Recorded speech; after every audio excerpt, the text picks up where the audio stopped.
Hey y'all, welcome back to another episode of We Just Talking. I am here with a new guest to the podcast, Drea. As usual, this is one of my people I met at church. Yes. I met at church, and what a better place to meet people, to come on and to share than in the house of the Lord. Right. Right? Serving. You were an usher, right? I was an usher. Yeah, that's how we met. Yes. Ushering. I was an usher, and then I said, I don't think this is what the Lord has called me into. I think He's called me to somewhere else. It's okay. It's okay. He called me to somewhere else because ushering is a different calling.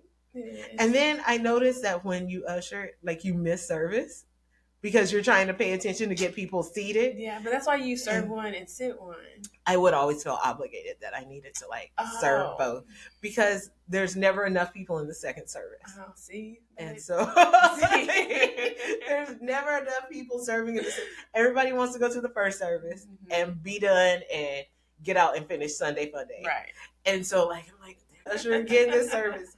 And so I'm like, never get to pay attention to worship and all that stuff. And so I'm like, when did they sing that song? Where was this? How did I miss this? And so but then I just was like, no, I don't think this is my calling. I don't think this is where the Lord has me. Okay. And so, but ushering. There's nothing wrong with being an usher. Every church needs an usher. Yes. And I think you do it well. You handle it well. Every church needs it. We all have different gifts and talents. Right. So yes, but ushering, that's where I met almost everybody, because when you're an usher, you see everybody. Yeah. And then people start to recognize you and you're like, yes, I know you. Yes, I saw you 5 Sundays ago. So but social is so large. Yeah, it's grown tremendously.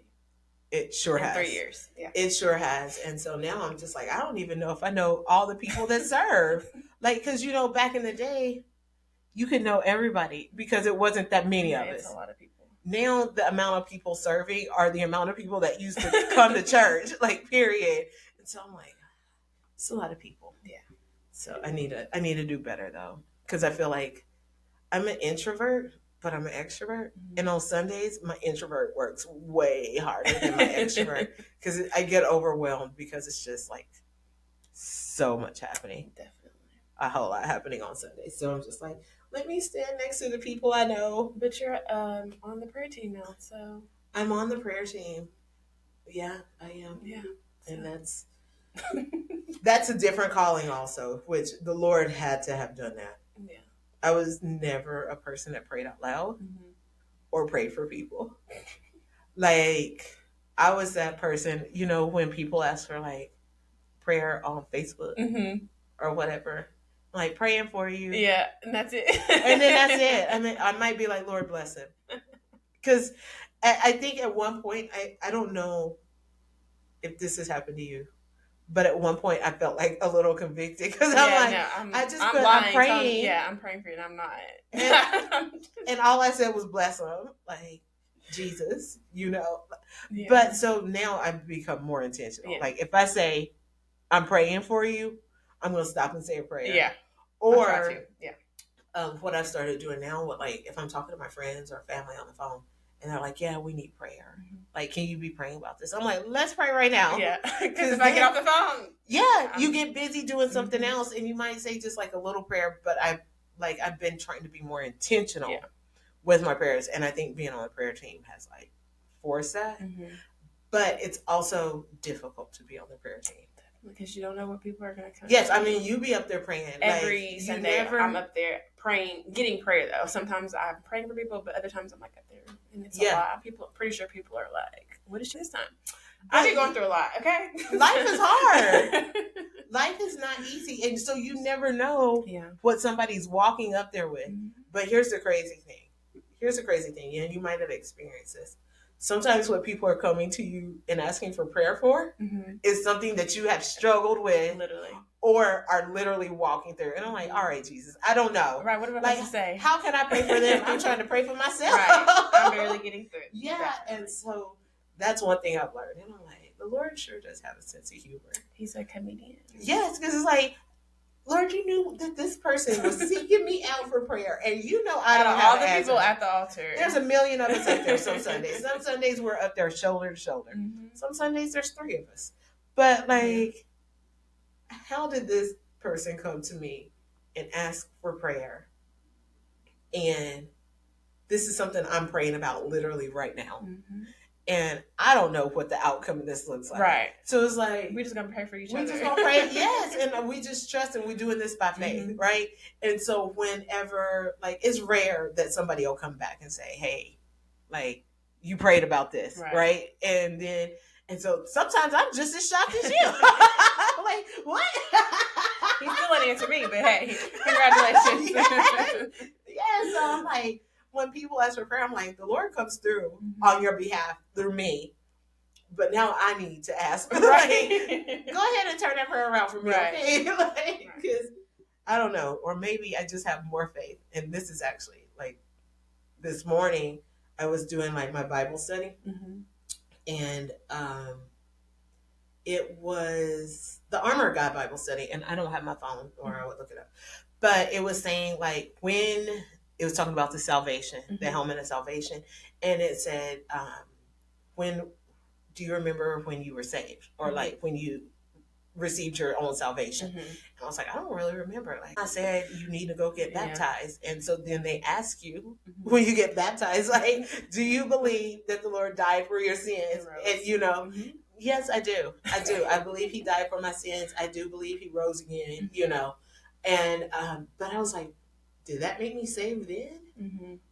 And then it asked, does your salvation sometimes feel like a burden? Mm-hmm. Like, and I was like, I think salvation sometimes can feel like a burden, especially when the world is calling you, right? And you want to go out and like be outside and hanging out and doing things that the Bible tells us we're not supposed to be doing. Right. Salvation can be a burden because it's like, salvation, you hindering me. Like you are being a stumbling block in my way. Literally. I was just kind of like writing about that. And then, but now where I am in life now, I'm like, I can't imagine life without my salvation because we have the assurance that the Lord is like with us and like taking care of us and guiding us and whatnot. Mm-hmm. But then I felt like the Lord was like, do you trust me for yourself?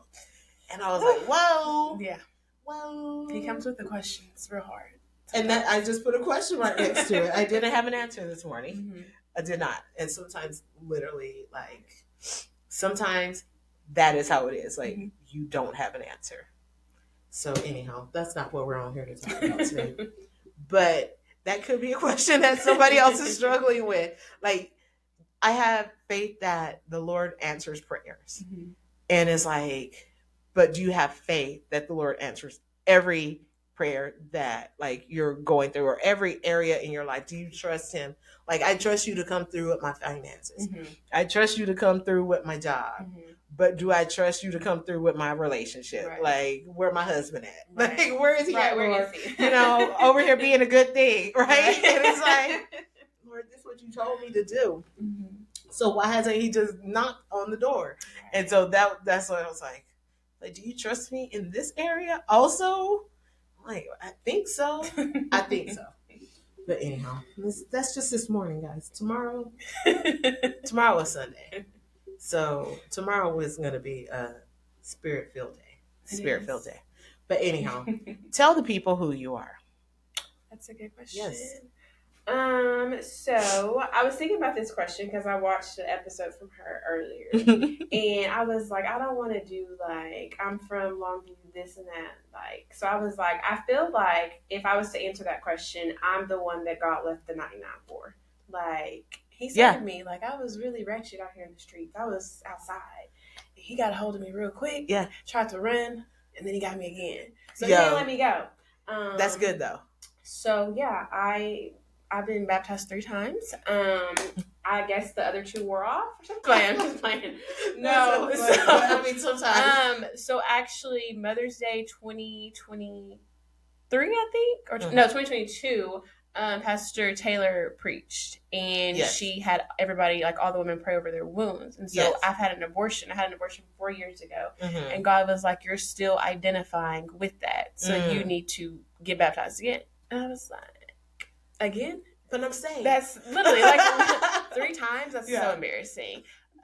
Nobody knows. So right, but I mean, it's part of my testimony. So so God came through though, because the pastors actually baptized me, and that was one of my specifics. But this baptism has worked. Okay, yes, it worked. It has. I think every baptism worked, but because I saw a video the other day of somebody getting baptized in faith to believe for something else. I'm getting baptized because I'm having faith and I'm believing that you're going to come through in this area of my life.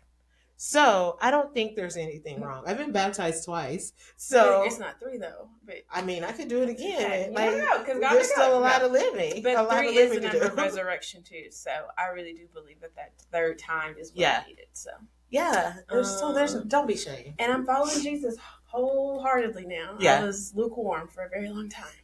Well, and was okay with it. Here's the thing.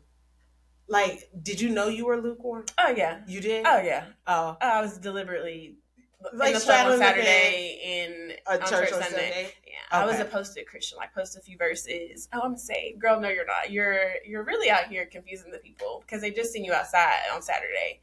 Now you're at church. So, no, that's real life, though. No, it's so real. I've talked about that, being the church girl to the non-saved people. Right. And that's kind of scary, though, if you think about it. Like, they know you that you go to church, right? But they also know you outside. And so it's like, am I the example of Christ? And if I am, Lord, forgive me, because I have been misrepresenting you. Misrepresenting you. Right. And and that's that verse, the blind leading the blind will lead you into a ditch. I actually just watched a sermon by Philip Anthony Mitchell, and he's in the book of Matthew, and he literally quoted what defiles you, and he talks about Matthew, I think it's 17, but the blind leading the blind.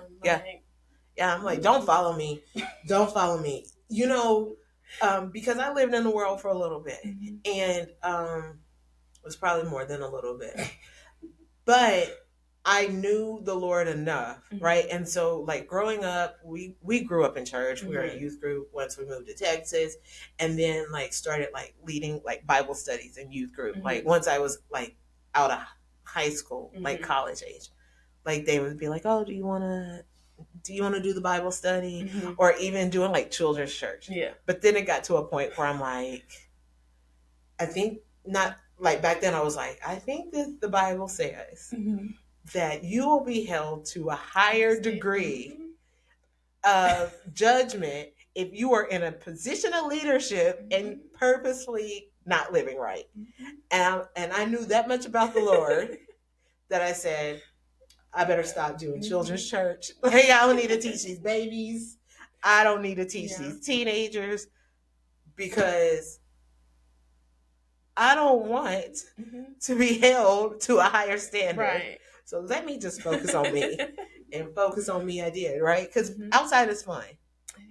Outside is fun, but there's no reward to outside. Suffering. No, there's no reward to it, and it's good to be the one.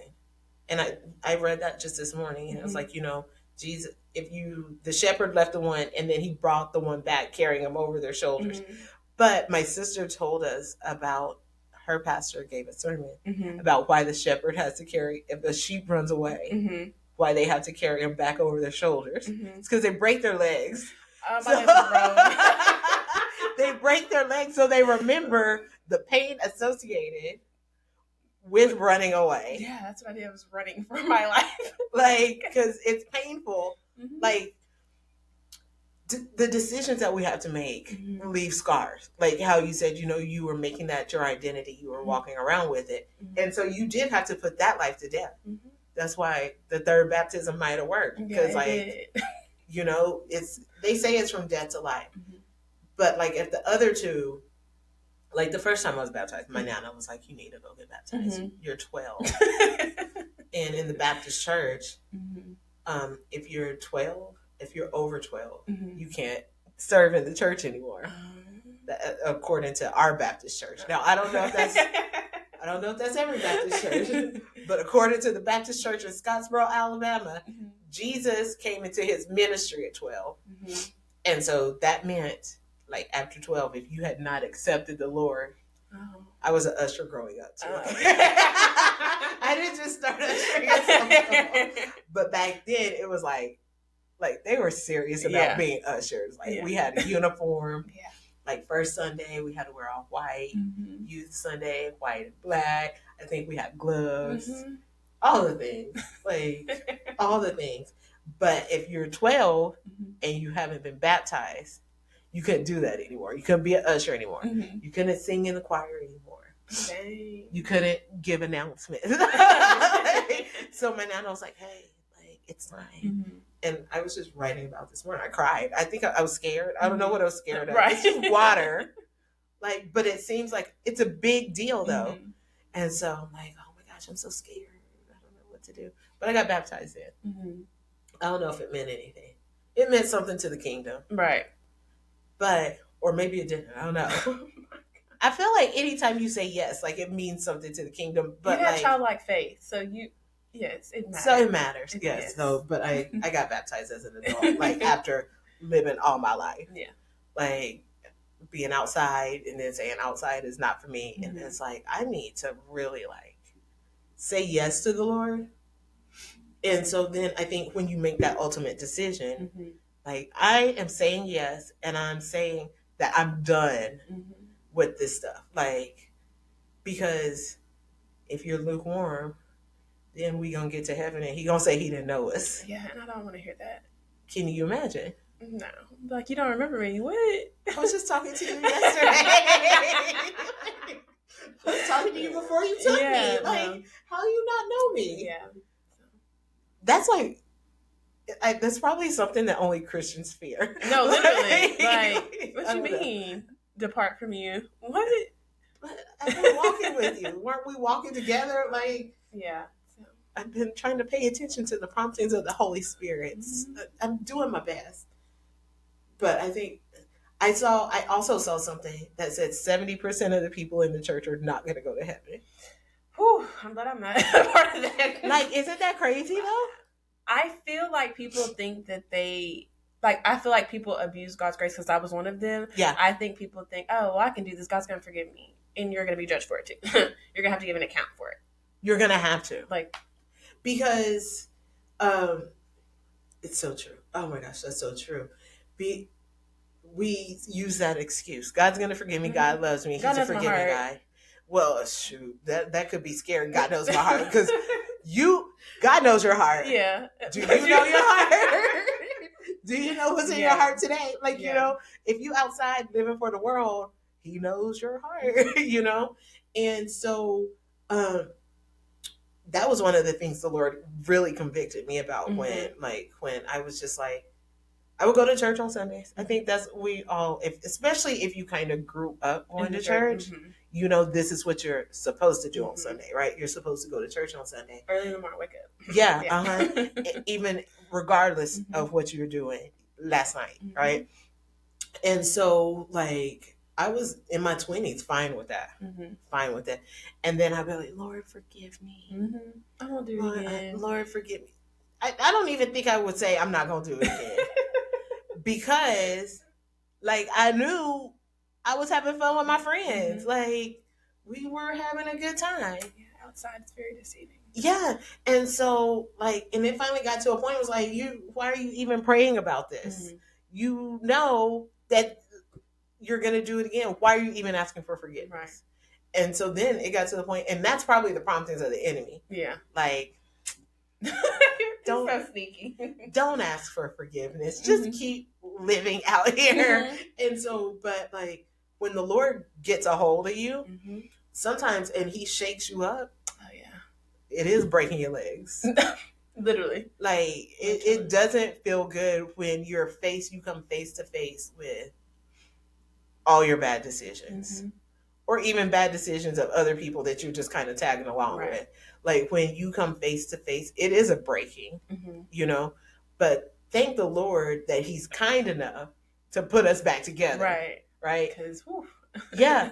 I mean, because we're all just broken people out here. Like, just trying to get it right. And so you have to, like, just be conscious about those decisions. Mm-hmm. because the cry of the world is not going to get any softer. Like, it's outside is just outside. Y'all, if you don't know what outside is, I feel like most people know what it means to be outside. Yeah. But it's just like, hanging out. What would you call outside? When I was outside, baby, I was drinking, smoking hookah at the club till 5 a.m. Yeah. Not 5 a.m. Yes, 5 a.m. I was. What club was that? So I used to be a bottle girl. Okay. And it closed at 5 a.m. It opened at midnight and then it stayed open until 5 a.m. So I was literally up until 5 a.m. and then I would be at church like 3 hours later or 4 hours, whatever. Wow. 5 a.m. Who does that? You can't be right in your mind. 5 a.m. Why are you not asleep? I wake up by accident at 5 a.m. Even when I was outside, I would go home at 2. Because like my mom would always say, there's nothing open after 2. The only thing open after 2 is no good. Yeah, and it was no good. I mean, but when you're young and this might not be everybody's story. Yeah. But most of your circle, it's probably not a Christian circle. Mm-hmm. Because you can go somewhere. It could start like being a Christian circle, but you're going to get a job. You're going to go to school, something, and you're going to meet other people that are not in this small circle of knowing the Lord that are encouraging you to do positive things. And the things that the people that you meet outside of your Christian circle just look so fun. It looks like they're having a grand old time. A grand old time. Until you looking like, what did I do with all my money? Literally. Like, what did I do? Like, it just becomes like just a. But I feel like outside is just, you're numbing yourself from something. For me, I didn't want to deal with reality. Like, God, I don't want to pray to you right now. Like, I'm frustrated. I'm mad at you. So let me just go drink and be drunk. And so I don't have to think about it. Yeah. And the next What day, led to that though? So just dealing with abuse. So high school, I graduated early because I was physically abused, went into college, got raped, had a baby, like was a dancer, went to jail 3 times, like. Girl. So, oh yeah, I don't look like what I've been through, okay? Praise him. So yeah, it's just, that's all I knew. I was just running from reality. What happened to me, I didn't want to do. I don't want to sit in that. I don't want to think about it. Yeah. I don't want to think about it. So let's just drink. Let's party. Yeah. Okay, you're going to have to come to terms with it, and you're going to have to sit in it. You're going to have to heal from it. Yeah. So, yeah. Because if not, it's going to always be there. It's going to always be there. And, like, that's the deception because it'll just start with, like, the drinking, right? Oh, well, if I drink, I just don't have to think about anything else, right? I don't have to think about it. But then that doesn't become enough, right? And then if you come from like where it's like, I want somebody to love me, then you're seeking that in the wrong place. And what does love look like? Oh, well, this person want to spend time with me. They want to lay up with me. They want to hug and kiss on me, but they don't want to be outside with me like during the daytime or only like, at night. All those things. And I was like, why? But I was telling my friend, when I say my testimony out loud, I just hear I was looking for God, but in the wrong places. And he was there the whole time. It's just, you just never turned to him. You turned from him. Yeah. He was right there the whole time. The whole time. You don't have to look for him. Yeah. Like, I don't know where that term comes from. Like, I was looking for God because he's just waiting for us to notice him. He's right there. Like, in your sin, he's right there. Like, okay, whenever you're ready to give it up, I'm right here. Yeah, I'm ready to celebrate you. I'm really ready for it. But we have to get to like, and not everybody, because like, not everybody goes through the same things. Right. Like, some people have never walked through a season of wanting to be outside or like having trauma, like things like that. Some people have never experienced it, right? And so all they know is walking with the Lord and never really had a season of rebellion. But I think that's a small percentage of people. Most of us have had to experience life and get smacked in the face with life. And it can start with parents, right? It can start like from being a young age and not being shown a good example of what love looks like. Right. And so if you see like love hurts, right? Like being hit or something like that, but this is what love looks like, then this is what I accept for myself. Or if love just looks like somebody coming over at nighttime, then this is what I accept, you know, because we're just so desperate, not like desperate, but like craving, like it's affection. Yeah, craving it, that we accept like the crumbs of it. I'm like, dang, this what I look like out here. Like, what? Right. And your friends be trying to tell you things. My friends didn't tell me so. You know, they didn't tell you? The blind leading the blind. Oh, y'all were out there together. Yeah. Gotcha. Yeah. I understand. No, because that happens. I just happen to have some friends that were older than me. Yeah, no, we were opposite. That were like, what are you doing? Yeah. And then you have those, like, you do have, like, those older people who try to tell you, but you're like, I'm not trying to hear that right now. Like, I'm living my life. Like, like, death doesn't have an age. So, you can die at 25, you can die at 35. Like, this is true. So, don't think that you have all the time in the world to get it right. It's very true. It's very true. But when you're young, even, like, not necessarily young, but when you're outside doing things or just living your life and living your life separate from the Lord, especially, you do feel like you have all the time. But because why would you want to think about that? Like, why would you want to think that I could die tomorrow? Or some people do think I can die tomorrow, so I might as well do everything that I want to do because death is inevitable. Right. But I want to live a long life, okay? Right, real long. My mom told me she got at least 20 or something years left. So I want to have at least 40 or something. If she got 20, I want to have 40, right? I want her to have as many as I do. But you want to live a long life and you want to live a good life. And the life of, it's not even struggle, but the life that looks glamorous, that looks like, you know, going to clubs. Because when you watch TV and all that stuff, what are they doing? Like, they're going outside, they're going out to clubs, they're going out to dinner, they're going on vacation, doing all these different things. And you're like, well, I want that too. Right. But in real life, those things are not, that all those things cost money. And if you're trying to like keep up with that, then you're neglecting other responsibilities. And that's one of the things. And like now that I'm in my 40s, you are not in your 40s. Yes, girl, I'll be 42 this year. Yes, I was born in the year of our Lord, 1982. Okay. But like, I look back to when I was in my 20s. So I bought my first house when I was 25. I was working at Sprint, making a little bit of money. I was probably making like $50,000, $60,000 a year. Maybe not even that much. But I thought I was rolling in the dough. And so I told my mom, I'm moving out and get my own place because I have a little boyfriend. And I still had a curfew. And I was like 24. I graduated from college. And I'm like, I'm grown. Right. I want to make my own rules. And so I was going to move out. And my mom said, you should just buy a house. Like, don't rent. That's just throwing money away. I was like, you know what? You're right. That is throwing money away. I'm going to buy me a house. I think that was her ploy to try to keep me at home. Like, she's not going to go buy a house. But I was like, this is what you told me to do. So let me save my coins and I'm going to go buy a house. But it was a responsibility that I wasn't prepared for, right? But I mean, I did it. But like, me and my friends would be like, let's go to Vegas. And we would take money out of our 401k to go to Vegas. And I'm like, Sin City. This is so, like, now where I am now looking back at that, I'm like, that was so dumb. It was so irresponsible. Do not take money out of your 401k to go on a vacation where you just want to be in debauchery, okay?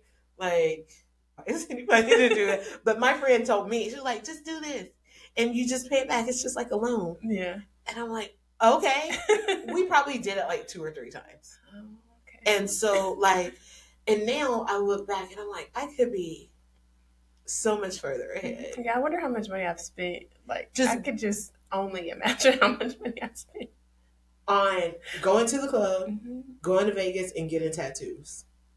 Like literally, if I sat and added it up, it would be a shame. Definitely. It would be a shame. I hope the Lord don't show us that. He does keep record.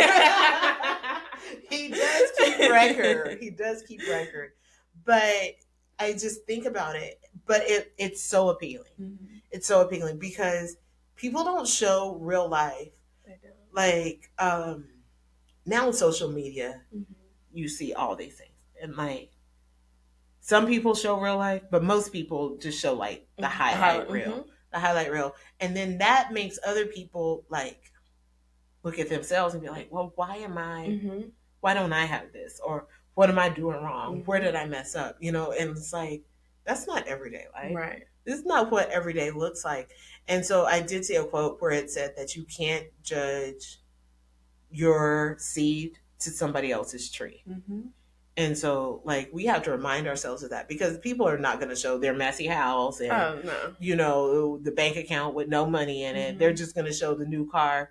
Like on my Instagram right now, my new G-Wagon. Okay. I don't have a new G-Wagon. But, like, that's what people show. And that makes normal people, regular folks, like, feel like I got to spend what I don't have to try to fit in. Or, you know, we're still going to the club and doing this. Well, I need to buy drinks. I need to do this and that. And drinks are expensive in the club now. I don't even know where the club is. So it's ridiculous. I'm sure it is. Like, I was just thinking about it. Like, if somebody were like, let's go out, I wouldn't even know where to start. Stay home. That's where you start. Just stay home. Just stay home. That's what it is. Just stay home. It's like that get ready with you where they stop and they get in. I wouldn't even know where to go. 20 years ago, I would have been there and lying about where I was going. But like I said, you know, doing all that and living that life. So I think you can only do it for so long. You can only like run from your issues for so long. You can only try to put a Band-Aid. I think I saw somebody say like a Band-Aid over a bullet hole for so long. And so what was the moment for you when you're like, I can't do this any longer? It was 2022. It was 4th of July weekend. I remember because I was outside. Yeah. I was chasing mimosas with tequila. You know, clearly was not trying to live. I drove home drunk. Oh my goodness. And my friend, she was really mad at me. She's like, I just called you an Uber. Like, why are you driving home drunk? And I was not trying to listen to her. Yeah. I went home and blacked out. And then I woke up and I just felt like God was like, you cannot keep doing this. You made it home like... I lived down the street, but it was still like I could have crashed into somebody could have crashed into me. But my stupidity, I still... Because you think you can do it. Yeah. Because it gives you... Then I had to walk up steps too. So it was God still with me in my sin, getting me in that house, safe. Yeah. Blacked out, woke up, and God was like, you cannot keep doing this. And so... November, I tried to do like the 30 days, no alcohol. Yeah. I did 30 days and I was like, hey, let's go a little bit longer. And I went 6 months without no alcohol. Tried to drink alcohol again. My taste buds was like, absolutely not. Yeah. I just think I just got to a point where I was just like, when I'm in front of God, these people are not going to be with me. They're not. It's going to be me. Yeah. I have to, God, this is what I did. Yeah. Nobody made me do anything. You either said yes or you said no. So it was just, hey, look, I can't keep doing this because I'm going to have to get in front of God and give an account. And I don't want to hear it depart from me. Don't want to hear it. Yeah. So. Did you grow up in church? I did. My stockings, my white socks, all that. All the things? Where'd you grow up? In Longview. So that's like Texas. 2 hours from here. Okay. It's the country. Is it country? Girl, yes. Oh, I mean, I don't know. Yeah. I grew up in Alabama. Oh, okay. That's why I was like, it's Longview country. I don't know. So just coming to the end of myself and like fully surrendering. Last year, God told me, He's like, you said yes to me, but you haven't surrendered. And I was like, what do you mean? Yeah. And He's like, you're still trying to be in control, and you're not giving me control. I was like, oh. Yeah. So I fully surrendered last year. It's been still some turmoil, but I'm like, God, you're in control, and I submit to whatever the plan that you got for me. Hey. It's to prosper, not harm me. Yeah. So, and it's hard to recognize when you try to hold on to control so long. Oh yeah, I was definitely like when you're trying to. Yeah, when you're trying to hold on for so long to control, because when everything else around you is out of control, you try to to like, well, at least I can do this, and I can ensure that this doesn't happen or whatever. Like everything else might be on fire, but like I'm gonna control who I talk to. I'm gonna control like just like all those like the little things. And so, but like my job, I got control of my job. Okay, I got my finances. Okay, like all those things. And so that's real when it's like the Lord is like, you haven't released your finances to me. You haven't released, like, you don't trust me to heal the scars of your past, And so when you release that, it's so different. It's a different, it's like a freeing, it's a freedom, but it's also kind of scary. Because like, you don't know. Yeah. You don't know. Yeah. What does this look like, Lord? Like to allow you to take the driver's seat. Like I'm giving you the wheel. People say, Jesus, take the wheel. Yeah, I was trying to drive and God's like, no, I'm in the passenger. You're going to be in the passenger. Yeah. Actually be in the back seat. Did you go through counseling? I wasn't there, but then I stopped seeing my therapist because it was what's it called? Zoom, FaceTime, whatever. Yeah. But I did go through, like I was in therapy. Yeah. So yeah. Yeah. She ripped me apart. But you have to put like those layers. I thought I was fine. I mean, I knew I wasn't fine, but I love to pretend like, oh, you don't have to know what's going on. Yeah. Like, let me just smile and no. Yeah. I mean, I haven't really done therapy. I did like 3 sessions and I talked the whole time. Like I didn't even let her because she was like, it doesn't seem like it'll like fix me. Yeah. But I don't know. I think everybody could benefit, even if you don't feel like you have issues or whatever. But I feel like everybody could benefit from it. Now, did you have to change your circle? Oh, definitely. I tried to hold on to old friends, and it would always be friction. Like I would just be uncomfortable, and I feel like that was God telling me, like, these are not your friends. What did they tell you when you were like, hey, y'all? So some of them, oh, you think you're better than us? I don't, but hey, that's what you think. Or when I was doing the no alcohol, it was like a Christmas party, and I literally brought sparkling juice. And you're taking shots of sparkling? Yes, I am. I can drive home. Can y'all? Because I'm sober. I'm drinking my juice. Leave me alone. But it's like you really see people's true colors. Like, why is my sober journey bothering you so much? Yeah. Like, why does that bother you? Because they feel like you are now judging them. Yeah. Like, and that everybody has their own journey or whatever. But I feel like that's so real. Like people, especially people that don't know the Lord or are not walking with the Lord, when they see you trying to do things to better yourself, it makes them feel some type of way about themselves. And so the only way to, I guess, address that is like, to be defensive about it. Oh, you think you're better than me. Oh, you're doing this.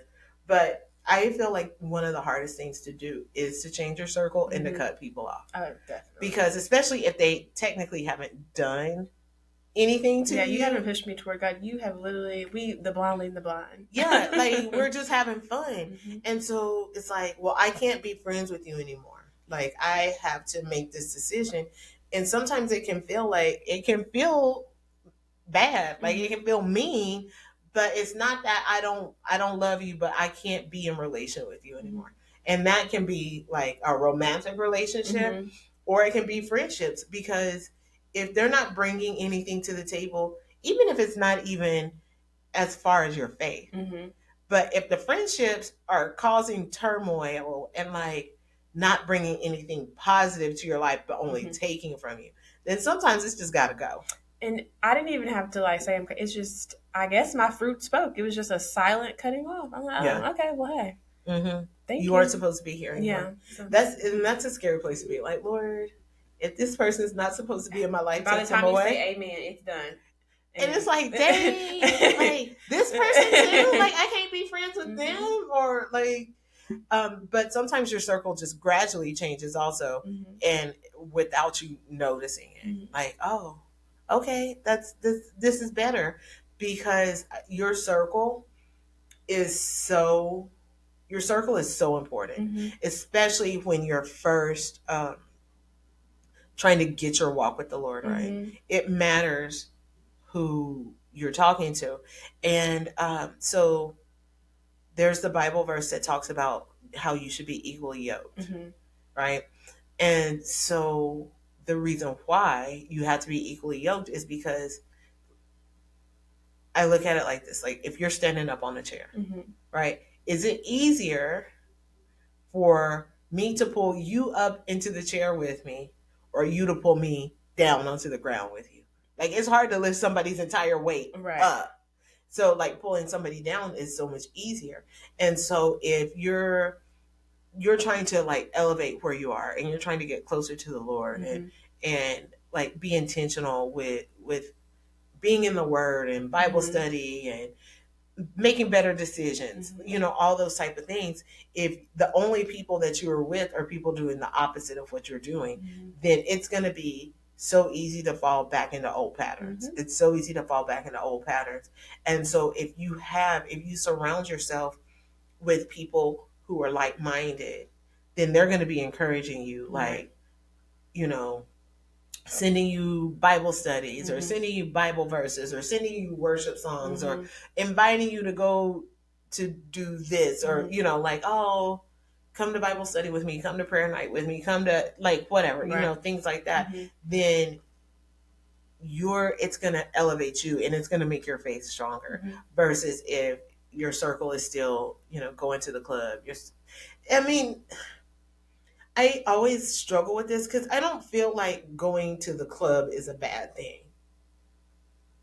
I mean, maybe it could be. I don't know. It will. I would say I don't necessarily think it's a sin. I just think it's like, and Pastor Taylor said this at the table. Like, if the Holy Spirit is not welcome there, then why are you there?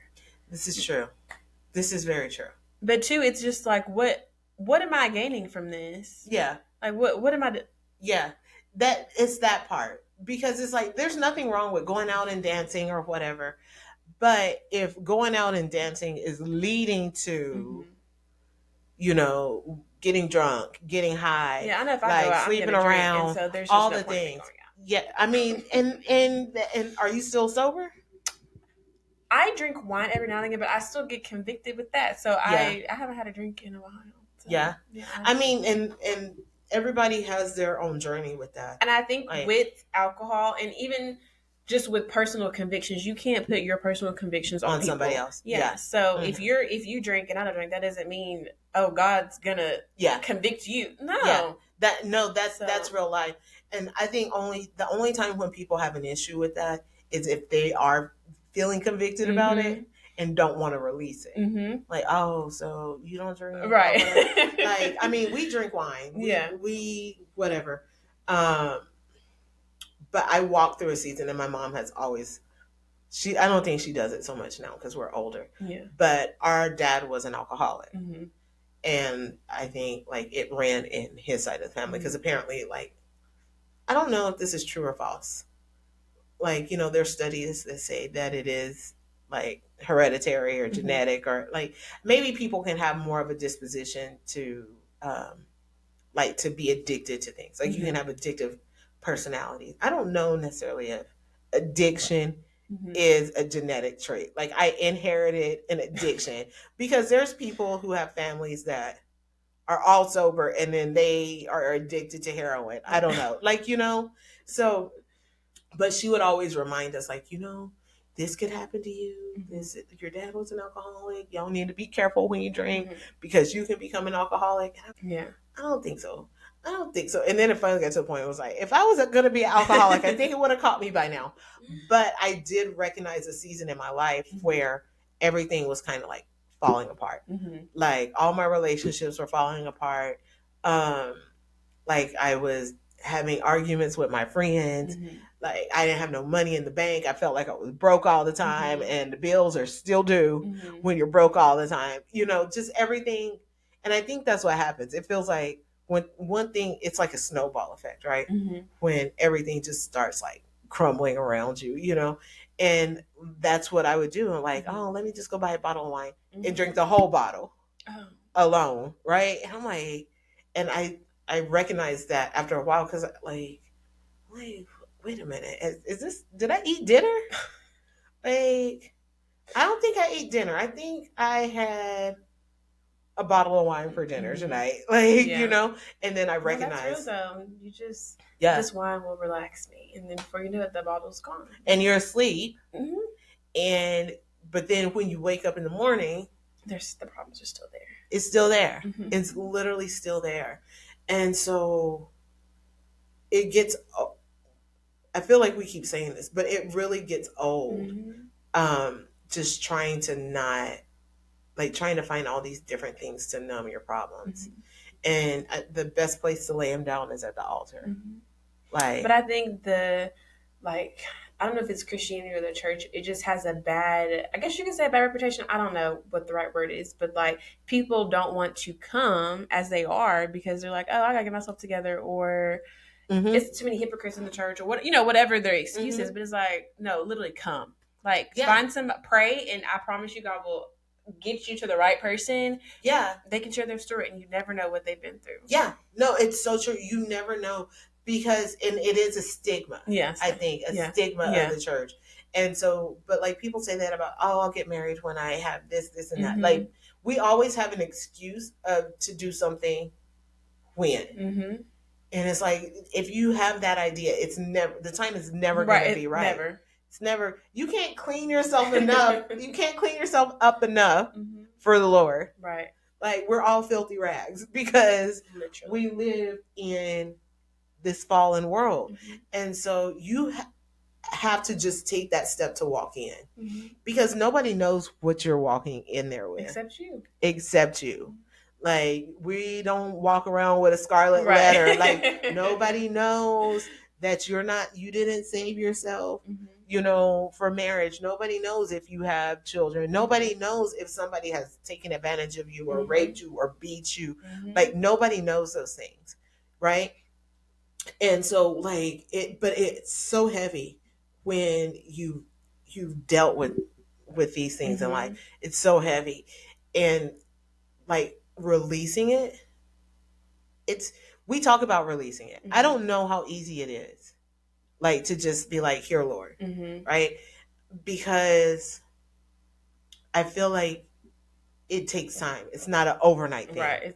That's what it is. It's not an overnight thing. It's not like you're like, okay, I prayed to the Lord, I'm saved. Right. Like, my sins are forgiven, and I don't remember anything that happened to me. It doesn't happen like that. And I think we can, like, say these things, like, we can talk about these things and say them, and people are like, well, I accepted Jesus, but I still don't have a job, and my feelings are still hurt, and I still have these emotional scars. And so I think we, as the body of Christ, probably have to do a little bit better job of, like, walking people through what does it mean to allow the Lord to heal you, right? And it's trust, one, but it's also talking to him. And, like, you said, I was frustrated, I was angry with God, saying those things. Like, you can't offend God. I think that's what people think. Oh, I can't. Like, God literally knows our thoughts before we even say them. Yeah. So He knows how you feel even if you don't say it. So you might as well just say it. Yeah. Just might as well. And, like, I know with me, when, like, I went through my miscarriage and all that stuff, like, feeling broken and just, like, crying, like, just laying in my room crying and being like, I messed up, one, because when you grow up in church, especially if you grow up in, like, a small church, one of the things that I wrote down, like, I feared the Lord, but not like the reverence fear. Right. Because we're told to, literally, when you hear fear, you're like, I gotta be scared of God. I'm scared of God. Literally. And He's gonna, like, beat me like, because I have sinned, right? And so it's not the reverence, which is the respect. But I also feared my parents. Like, I was scared to, like, mess up, or get in trouble. And so I feel like how we look at our earthly parents sometimes can reflect on how we look at God. Right? And so, like, getting pregnant, not being married, like, feels very shameful. Right? And then also in that, people might not know what you were doing. Like, if nobody ever sees you with somebody, then they will never know what you're doing until you're like, hey guys. Yeah, I didn't tell my mom I was pregnant. My sister told her. Because I felt like I'm the middle child. And Same. I just felt like I was just put on this pedestal, like you cannot mess up. Same. If you mess up, yes. That's why, yeah, I did not tell my mom. Yeah. I was a virgin all through high school, and then, like I said, I went to college, I got raped, and then I slept around so much. Then I finally had a baby. Not finally, but I had a baby, and then my sister. Go tell mama, because I'm not telling her. She's gonna beat me. Is that what you did? She's gonna beat me. So how about you tell her? And then my mom, she wasn't upset, but she tries to give me like the sex talk after it's already happened. Girl, it's too late. It's too late. But I didn't grow up in a household either where I could like communicate. So, girl, it's a little too late for you to try to communicate with me. I'm already pregnant. So. Yeah. This is so true. And it's also like a time growing up, and like I feel like how parents kind of approach those things in the past. Don't do that now. Yeah. Like, I mean, everything's on the internet also. Right. But it's true. Like being a middle child, maybe that's just different because I felt the same way. Yeah. Like, and so when I found out, I was like devastated. And then it's like, but what did you think was going to happen? Like, yeah. What did you think? Like, there's only it one. It could happen to me. Like, never. This couldn't happen. And so the first person I called was my older sister, and she lectured me. I was like, what? And then I called Casey, and she cried. And then I cried. And then I was like, don't tell my mom yet. I'm not ready. And so then when I had to call it was the hardest phone call ever. I should have told my sisters. I wish I had thought that. I was just like, don't tell her. Don't tell her. Don't tell her. And so I waited a few days to get the nerve up, and then I had to call my mom. And so it was like, I'm sorry. That was like, I'm sorry. And to fall off of a pedestal that you never knew that you were on is so humbling. Like, I was like, this is terrible. This doesn't feel good at all. And now my sin is on display. Literally. For the world to see. Oh, you know how church folks be. Like, my sin is on display for the whole world. And it feels like when you have to admit that you've done something, right? It's like, it feels so heavy.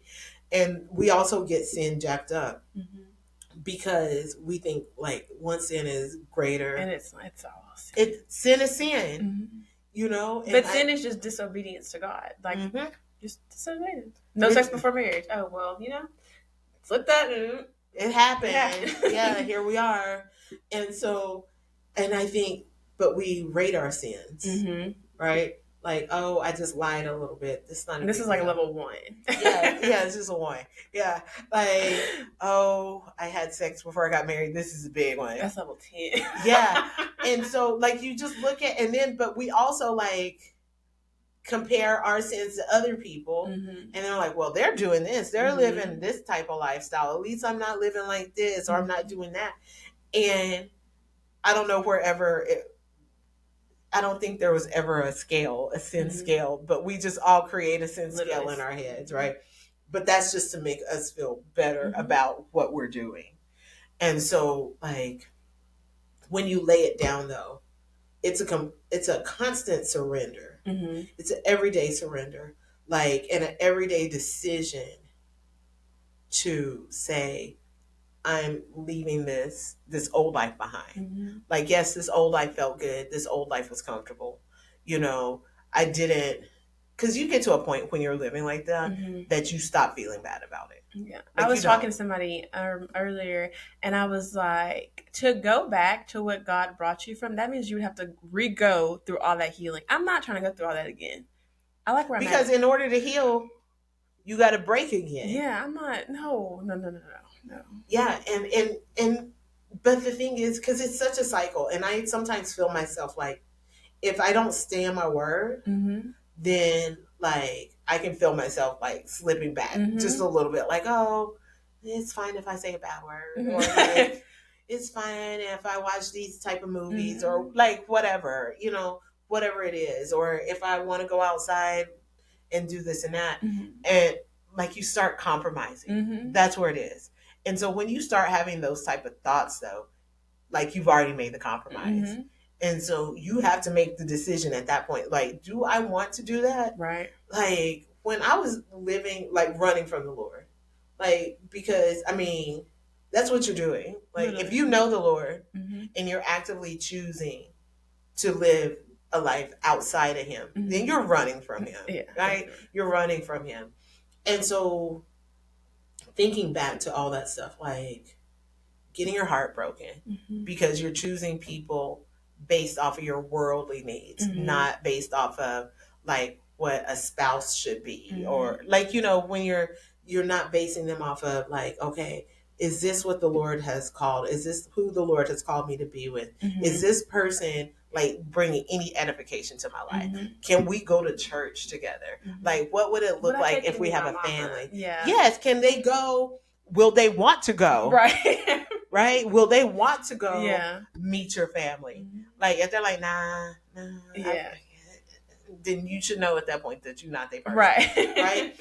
You know, and so when you're chasing after somebody, you're chasing after something else that's not the Lord, then you're running away from Him. Right? And I feel like it's just a constant feeling sometimes of like disappointment. And like how you said you tried to do something and it didn't feel right. That's how I feel like living in the world. Like, if it's like a coat that doesn't fit and you're just trying to or even Cinderella, like the Cinderella shoe, like, I'll make it fit. Yes. And it's like, no, because this is, you know, this is not where you're supposed to be. And you know that like when you grow up in church, you know that there is something that you're called better to and higher than. And so the cool thing is that the Lord does accept us back. You know, He might break our legs and carry us over His shoulders, but our broken legs are going to remind us that this is where we were and this is what it felt like. And it was a lot of tears, like a lot of like feeling less than, like feeling like you're not enough, right? I don't know how else to put it. Like, I just don't, you never feel like you're enough. And so you're just trying. Well, let me try this, or let me try I was this. a performer for God for the longest. Oh, God, I went to church Sunday. I don't know, bless me with this. Or, girl, that is not how God works. We negotiate. Yeah. Oh, well, I didn't cuss today. I didn't have sex today. So can I get the... God's not transactional. Like, that's not the relationship. That's, I think, you know, like, Lord, if you just get me through this, I swear. Right. I swear. That was like drunk. Like, none of those things. Lord. None of those things. Yeah. And so I don't know now when I look, I'm like, okay, if I have a drink, I'm going to have a drink because I don't like the feeling of being out of control. And then, and I thank the Lord that I never was like addicted to any type of drug. Yeah. Because like, I do feel like I have a slightly addictive personality and maybe that's what my mom was talking about. But like, that's just a whole nother thing, you know? And so I thank the Lord for that. And Darius Daniels talked about like those hedge prayers, the things that the Lord kept you from. Like, you might have had to experience other things, but think about all the other things that He kept you from experiencing. Even imagine. Like that drive home. Like, and stupidity. Like, just, I can make it home. I mean, I did, but it was by the grace of God. Yeah. Yeah. Like, just thinking about that and just being like super, thinking about it and being super thankful that even when we weren't looking or checking for God, He was taking care of us. Like, so many other things. That's a loving Father. It is. But our minds will never be able to grasp how much He loves us. Like, it's just like, what? It's crazy. Like, I watched, I don't know if you've ever seen it. It's John 3:16 on YouTube. It's a super old video, but it basically talks about the scripture, for God so loved the world. And there's a train coming, and the train represents the world, and the guy's son is on the tracks, about to hit the son. So the guy who's the conductor who represents God has the option to save his son or save the world, the people, and he saves the people. And I was in tears. I was like, what? I just had to let my brain. So, for God so loved the world, that He gave His only son. Yeah. He sacrificed Jesus so that He could save us. Yes. You could have saved your son. Yeah. And most people would. And you saved us? You saved the world? Everybody did. Like, technically, you don't know. I mean, you know us. Yeah. But, like... What? Couldn't be me. I'm talking about child. No, for real. Yeah, no. Yeah, no, that's real talk. It's so real. On my first episode I did this season, there's a lady. I've known her. Family. Anyhow, I've known her since... She's known me, because she's a few years older than me, since I was young. And her only daughter passed away during COVID. She was in a car accident and she died. Right? And she shared the story, and she said that she had a dream a year or two before that her daughter died in a car accident. Oh my goodness. And she said, Lord, not yet.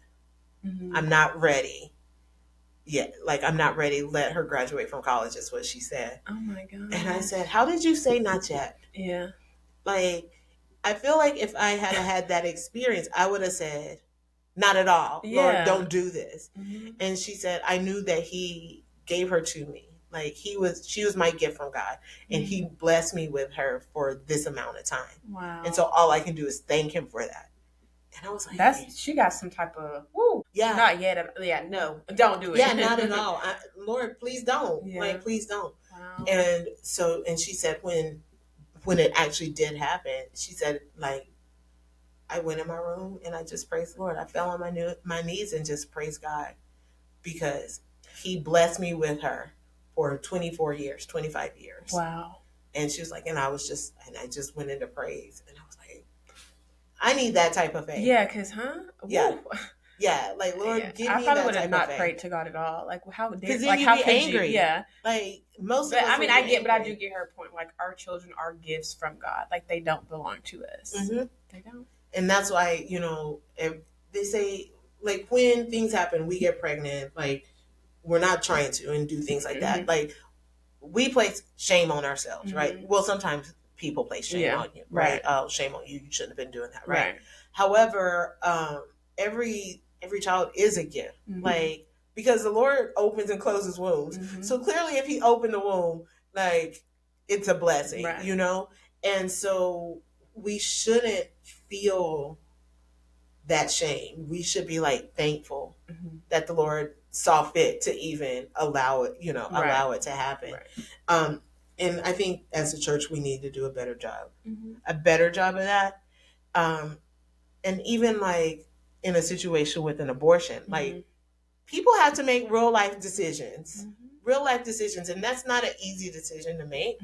And then you have to walk around because other people are like, oh, like, I don't want to say this with, like, sounded like, but, like, oh, every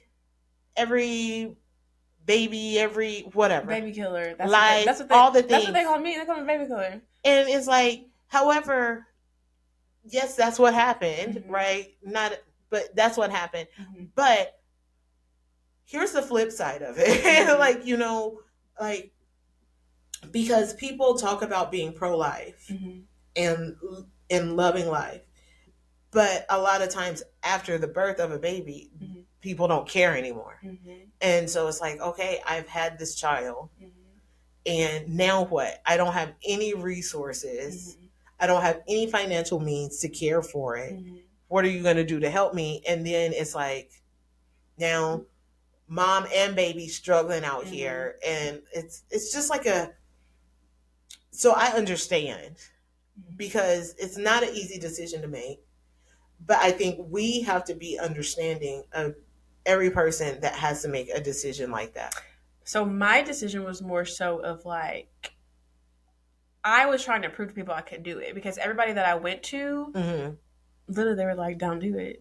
I even went to people who actually did do it, and they were like, I just don't think. So I did it to try to prove that I could do it. And then I actually, even when I was pregnant, somebody through the church that I was going to, she wanted to adopt the baby. And I was like, no, I'm not going to do this. And the healing from an abortion, I would not recommend nobody to get an abortion. Like, I think about my baby all the time. I'm like, I wonder if it was a boy or a girl. I wonder how life would be. But you cannot dwell on the past, because the enemy, he gonna tear you down. Yeah, no, you can't. So it's just like, you did it. God forgave you. You gotta move on. Yeah, like, yeah, but it's like you kind of say, like, I just did it but it's still not but easy. yeah, but yeah, and then out of fear too, like how am I gonna raise 2 kids? Like my first baby was at 19. My second when I got pregnant, I think I was 24, I think. So it's just like I was still in the world. You think I'm about to take care of that? No, no.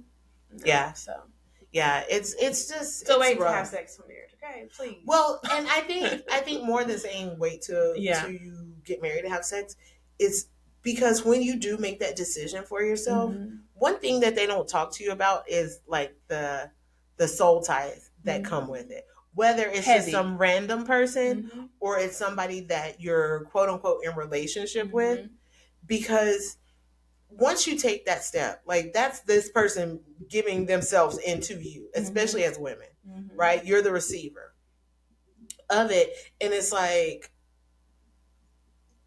you're giving a little piece of yourself to that person, and then when they reject you or they don't want you, it's like it doesn't feel good. It doesn't feel good. It feels ugly, and you carry that with you. I just think the church too, it doesn't have a safe space for people to be like, oh, well, I don't want to stop. Just be honest. I don't want to stop, or I don't know how to stop, or whatever it is. Like, I think it's just, obviously, wait to have sex to marriage, but okay, tell them why. Yeah. The soul ties, the shame, the rejection. Yeah.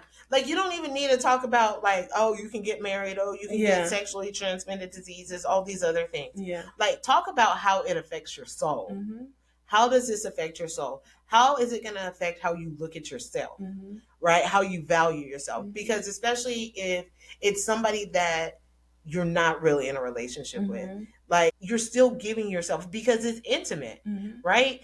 And so if this were biblical days, we would be married to all these people. And I didn't realize that. I didn't realize that until I watched I don't know if you know Tiffany Montgomery, but she was talking about like soul ties, and that's what it is. That's how a covenant is made. Yeah. I was like, oh my God, I married all them people. I mean, I broke the soul ties, but I'm just saying. But that's a lot of people. Because they never talked about like weddings per se. I feel like the only wedding was the one with the water to wine, right?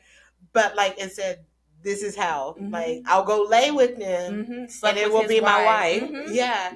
And so it's like, we just made these ceremonies, right? We created these ceremonies. But if we look into biblical times, that was the ceremony, right?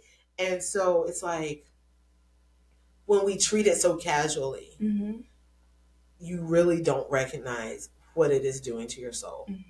And like, then you're constantly chasing after it. Like, especially if it's somebody that you love, but they don't love you in return. And so it's like, well, what do I need to do to make you love me? What do I need you to do to value me?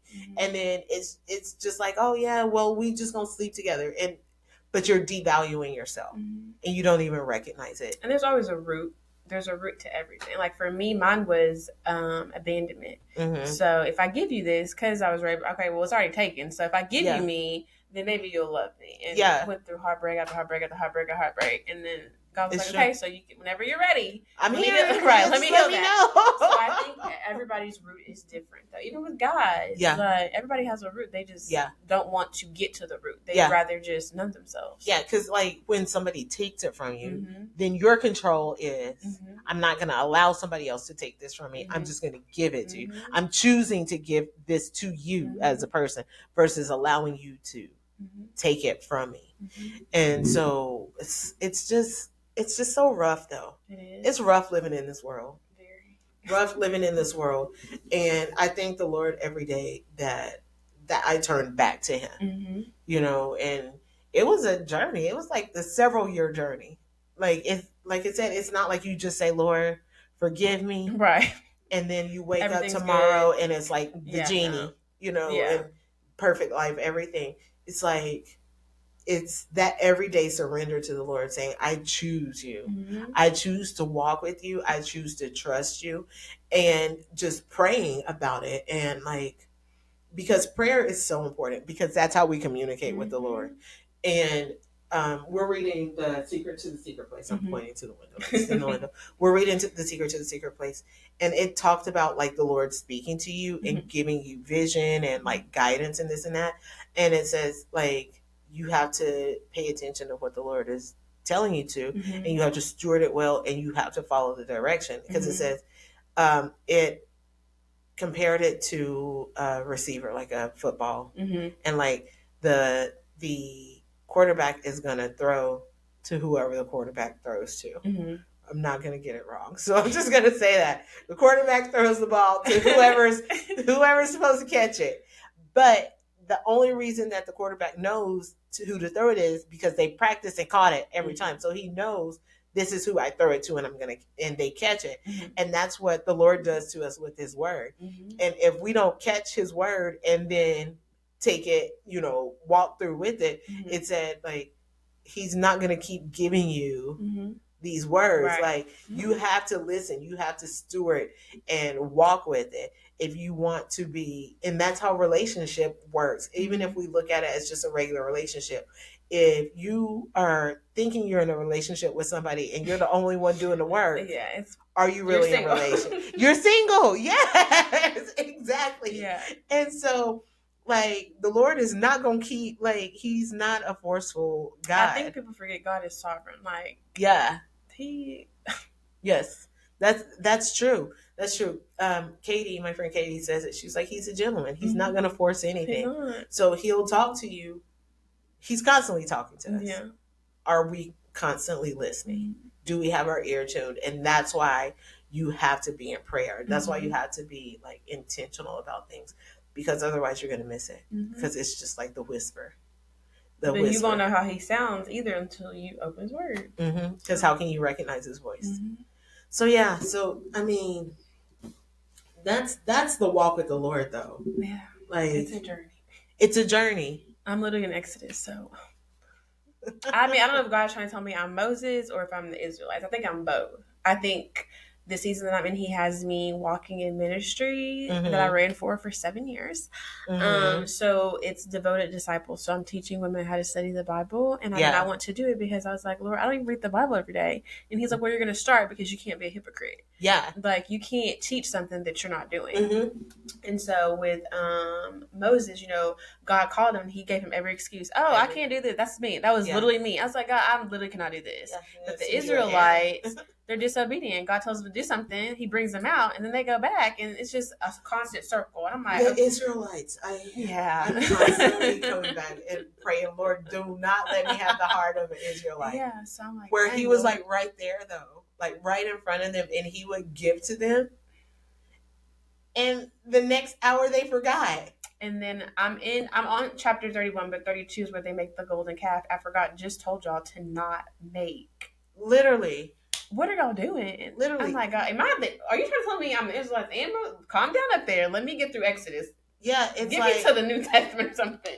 You got a long way to go. But yeah, Exodus is good though. It's definitely eye-opening. Yes. Have you read through the whole Bible before? Oh, no.